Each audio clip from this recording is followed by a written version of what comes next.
অজ্ঞাত পরিচয় লাশের স্তূপ মর্গে, অকেজো বেশিরভাগ ফ্রিজার, যার ফলে উত্তরবঙ্গ মেডিকেল কলেজ হাসপাতাল চত্বরে মর্গের দুর্গন্ধে অতিষ্ঠ রোগী ও তাদের আত্মীয়রা।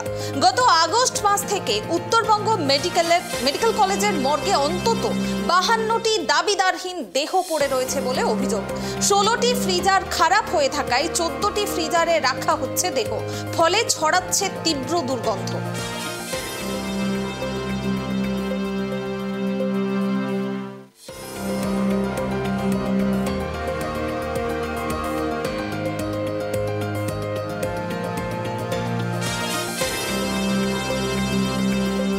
অবশ্যই সমস্যা হবে, বডি গন্ধ বাড়বে, দূষণ ছড়াবে, কিন্তু ওই যে আশেপাশে গ্রামের অসুবিধা হবে, এদের তো ভূক্ষেপ নেই ওখানে। আমরা তো মেডিকেল কলেজের সমস্ত বিষয় নিয়ে 1.5 বছরের উপর দিয়ে আন্দোলন করছি, আপনারা জানেন ওটা। সমস্ত বিষয় আজকের দিনে ক্রমশ যেগুলো প্রকাশিত হচ্ছে, দুর্নীতি ফুর্নীতি বাকি এক্সেট্রা যা সব আমরা 1.5 বছরের উপরে হয়ে গেছে, তখন থেকে আমরা এটা নিয়ে আন্দোলন করছি। এদের কর্ণপাত হয় না, এমনকি আমরা মুখ্যমন্ত্রীকেও জানিয়েছি সব বিষয়গুলো। দুটো প্রবলেম আছে, একটা আন্ডার কনস্ট্রাকশন আমাদের মর্চুরি কুলার, পিডব্লিউডি ইলেকট্রিক্যালকে আমি চিঠি করেছি যে তো এই কাজটা তারা তাড়াতাড়ি করে দেয়। একটা 32 বেডেড স্যাংশনে এসেছিল, সেটার কাজ ওরা শুরু করেছে, ওটা কোনো কারণে দেরি হচ্ছে, সেটা ওদের বলা হয়েছে এক্সপারাইট করতে। আর পুজো ছুটির সময় যে ওভারঅল আননোন বডি ইনফ্লাক্স অনেক বেশি ছিল, সেটা ডিসপোজালের ইনিশিয়েটিভ নেওয়া হয়েছে। এখন ব্যাপারটা আস্তে আস্তে করে অনেকটাই সলভের দিকে।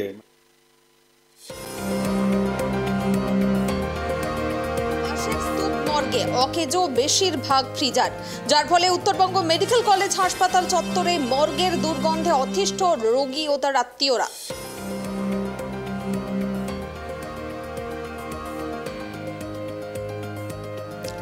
অজ্ঞাত পরিচয় লাশের স্তূপ মর্গে, অকেজো বেশিরভাগ ফ্রিজার, যার ফলে উত্তরবঙ্গ মেডিকেল কলেজ হাসপাতাল চত্বরে মর্গের দুর্গন্ধে অতিষ্ঠ রোগী ও তার আত্মীয়রা। গত আগস্ট মাস থেকে উত্তরবঙ্গ মেডিকেল কলেজের মর্গে অন্তত 52টি দাবিদারহীন দেহ পড়ে রয়েছে বলে অভিযোগ। এ বিষয়ে আমরা কথা বলবো আমাদের প্রতিনিধি ঋষির সঙ্গে। ঋষি, ঘটনাটি ঠিক কি ঘটেছে এবং এই যে এতগুলো ফ্রিজার নষ্ট হয়ে পড়ে রয়েছে হাসপাতালে, সে বিষয়ে হাসপাতাল কর্তৃপক্ষ কি কোনো রকম পদক্ষেপ গ্রহণ করেনি এখনো পর্যন্ত? দেখো, একদমই তোমাকে জানিয়ে দিই, উত্তরবঙ্গ মেডিকেল কলেজ হাসপাতালে কিন্তু উত্তরবঙ্গের বিভিন্ন জেলা থেকে কিন্তু মৃতদেহ ময়না তদন্তের জন্য আনা হয়। তবে তোমাকে জানিয়ে দিই যে গত আগস্ট মাস থেকে কিন্তু প্রচুর মৃতদেহ কিন্তু যেখানে পড়ে রয়েছে, প্রায় 52 থেকে 55টি মৃতদেহ কিন্তু পড়ে রয়েছে।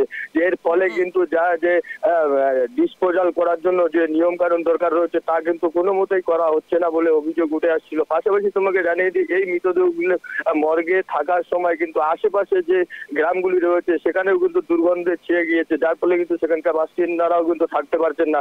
এই বিষয়ে কিন্তু বহুবার হাসপাতাল কর্তৃপক্ষ এবং প্রিন্সিপাল সুপারের কাছে সবাই অভিযোগ করেছিলেন, কিন্তু তবুও কিন্তু কোনো সুরাহা কিন্তু তারা পাননি। তবে জানিয়ে দিই, 16টি ফ্রিজার রয়েছে সেই মর্গে, সেই 16টি ফ্রিজারই কিন্তু অকেজো হয়ে রয়েছে, যার ফলে কিন্তু সমস্যা আরো বাড়ছে।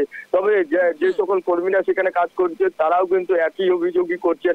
পাশাপাশি যে রয়েছেন চিকিৎসক যে রয়েছেন তারাও কিন্তু একই অভিযোগ করছেন। এই বিষয়ে কিন্তু আমরা যখন মেডিকেল সুপারের সাথে কথা বলতে যাই, তিনি কিন্তু এই বিষয়ে কিছু জানাতে চাননি। তবে তিনি জানিয়েছেন যে একটি নোটিশ পাঠানো হয়েছে, তবে সেগুলি ডিসপোজাল করার জন্য কিন্তু একটি নোটিশ পাঠানো হয়েছে। সেই নোটিশ আসার পরেই কিন্তু উত্তর আসার পরেই কিন্তু তা জানা যাবে।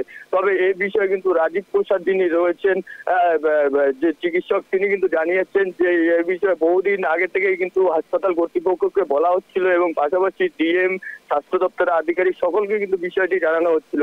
তবে বিশেষভাবে কিন্তু সেখানে কিন্তু যে ফ্রিজার যে যতগুলি মৃতদেহ সেখানে রাখা সম্ভব তার থেকেও কিন্তু বেশি হয়ে যাচ্ছে, যার ফলে কিন্তু কিছু যে শিলিগুড়ি মহকুমা শুরু করে এবং মিউনিসিপ্যালিটি এরিয়া থেকে যে সমস্ত অজ্ঞাত পরিচয় ব্যক্তিদের মৃতদেহ আসছে বিভিন্ন থানা থেকে, সেগুলো কিন্তু মাঝে মধ্যেই কিন্তু ঘুরিয়ে দেওয়া হয়েছে।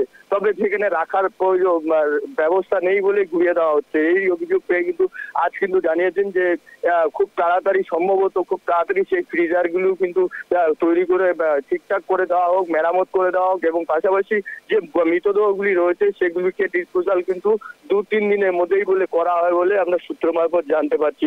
তবে এই অব্যবস্থা ঘিরে কিন্তু যে সকল ময়না তদন্ত করাতে আসা যায় রুগীরা রয়েছে তাদের কিন্তু অনেকটাই অসুবিধার সম্মুখীন হতে হচ্ছে।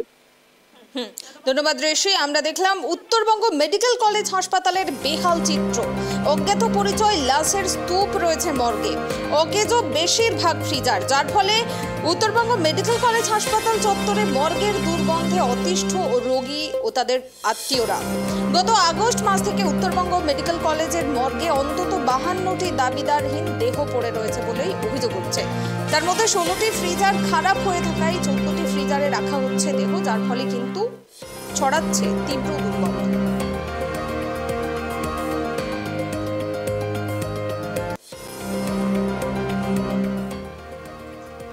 অজ্ঞাত পরিচয় লাশের স্তূপ দেখা গেল মর্গে, অকেজো বেশিরভাগ ফ্রিজার, যার ফলে উত্তরবঙ্গ মেডিকেল কলেজ হাসপাতাল চত্বরে মর্গের দুর্গন্ধে অতিষ্ঠ রোগী ও তার আত্মীয়রা। গত আগস্ট মাস থেকে উত্তরবঙ্গ মেডিকেল কলেজের মর্গে অন্তত 52টি দাবিদারহীন দেহ পড়ে রয়েছে বলেই অভিযোগ উঠছে। 16টি ফ্রিজার তার মধ্যে সেখানে খারাপ হয়ে পড়ে রয়েছে অনেক দিন ধরে, এবং শুধুমাত্র সেখানে 14টি ফ্রিজার রয়েছে যার মধ্যে রাখা হচ্ছে দেহ, ফলে ছড়াচ্ছে তীব্র দুর্গন্ধ। অসন্তুষ্ট প্রকাশ করছেন রোগীর আত্মীয়রা।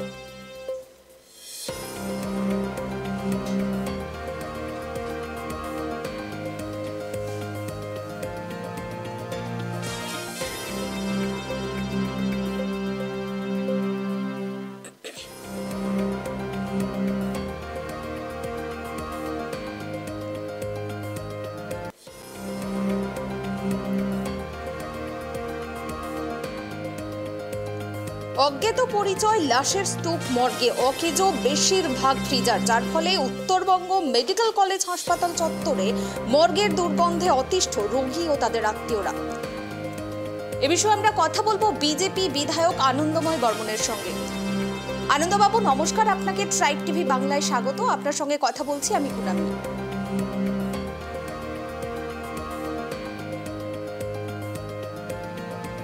আপনার কাছে যেটা জানতে চাইবো, অজ্ঞাত পরিচয় লাশের স্তূপ দেখা গেল উত্তরবঙ্গ মেডিকেল কলেজ হাসপাতাল চত্বরে এবং মর্গের দুর্গন্ধে অতিষ্ঠ রোগী ও তার আত্মীয়রা। তার সঙ্গে সঙ্গে সেখানে 16টি ফ্রিজার খারাপ হয়ে পড়ে রয়েছে এবং 14টি ফ্রিজারে দেহ রাখা হচ্ছে, যার জেরে কিন্তু তীব্র দুর্গন্ধ ছড়াচ্ছে এবং অসন্তোষ প্রকাশ করছেন রোগীর আত্মীয়রা। কি বলবেন আপনি?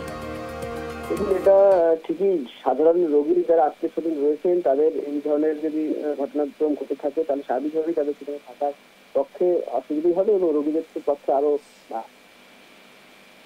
এই বিষয়টা হচ্ছে এই গোটা রাজ্য জুড়ে যে স্বাস্থ্য ব্যবস্থা সেটা কিন্তু পুরোটাই বেহাল হয়ে আছে এবং পুরো স্বাস্থ্য দপ্তরটা নিজের হাতে রেখেছেন আমাদের রাজ্যের মাননীয় মুখ্যমন্ত্রী। তিনি যে সর্বক্ষেত্রে যে বিফল তার নমুনা আমরা দেখতে পাচ্ছি। এখানটা যে সুপার স্পেশালিটি ব্লক সেটা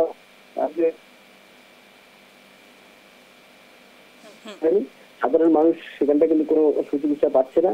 সেখানে 6টা ক্যাথ ল্যাব পড়ে আছে, কোনো ট্রিটমেন্ট আজ পর্যন্ত হচ্ছে না, কোনো অপারেশন আজ পর্যন্ত হয়নি। এই নর্থ বেঙ্গল মেডিকেল কলেজে কোনো কার্ডিওলজিস্ট নেই, কোনো নিউরোলজিস্ট নেই, হ্যাঁ, কোনো অন্যান্য যে ভালো ভালো দপ্তরে যে কার্ডিওলজিস্ট, নিউরোলজিস্ট, এই সমস্ত রেফ্রালজিস্ট যে ডিপার্টমেন্ট রয়েছে তারও কোনো ডাক্তার নেই। স্বাভাবিকভাবে ওটা উত্তরবঙ্গের মানুষ এই উত্তরবঙ্গ মেডিকেল কলেজের উপর নির্ভর করেন এবং সেখানে নতুন একটা সংযোজন হচ্ছে যে মর্গের ফ্রিজার গুলো বিকল হয়ে আছে। স্বাভাবিকভাবে স্বাস্থ্য দপ্তরে কবে ঘুম ভাঙবে, মুখ্যমন্ত্রী কবে ঘুম ভাঙবে এবং সাধারণ মানুষ এবং রোগীরা রাষ্ট্রীয় পরিষেবা কবে পরিষেবা পাবে সেটা আমরাও চিন্তিত আছি। ঘটনাটি আমি কলকাতা ছিল, আমি সেখান থেকে শুনেছি। নিশ্চিতভাবে আমি একবার এই এবং আমি স্বাস্থ্যমন্ত্রী তথা মুখ্যমন্ত্রীর কাছে এটাই আবেদন করবো যে আপনি বিভিন্ন রকম ভাবে আপনি বিভিন্ন কাজের বড়াই করেন, আপনি সর্বক্ষেত্রেই অসফল হয়ে আছেন। স্বাভাবিকভাবে মানুষ এবং রোগীদের যে এই ধরনের অসুবিধার সম্মুখীন তারা হচ্ছেন সেটা যাতে না হয়, অতি সত্ত্বর এই ফ্রিজারগুলো নষ্ট হয়েছে সেগুলোকে ঠিক করার ব্যবস্থা করুন অথবা নতুন ফ্রিজার নিয়ে আসুন, যাতে সেই উত্তরবঙ্গ মেডিকেল কলেজের রোগী অথবা রোগীর আত্মীয় পরিজনের যাতে এখানটা ভালোভাবে যাতে থাকতে পারে। ধন্যবাদ আনন্দবাবু। আপনাদের আবারও একবার জানিয়ে রাখবো, আমরা দেখলাম উত্তরবঙ্গ মেডিকেল কলেজ হাসপাতালের কিন্তু বেহাল দশা। অজ্ঞাত পরিচয় লাশের স্তূপ মর্গে, অকেজো বেশিরভাগ ফ্রিজার, যার ফলে উত্তরবঙ্গ মেডিকেল কলেজ হাসপাতাল চত্বরে কিন্তু মর্গের দুর্গন্ধে অতিষ্ঠ রোগী ও তাদের আত্মীয়রা। আর এবার এই ঘটনায় কিন্তু রাজ্য সরকারের দিকে আঙুল তুললেন বিজেপি বিধায়ক আনন্দময় বর্মন।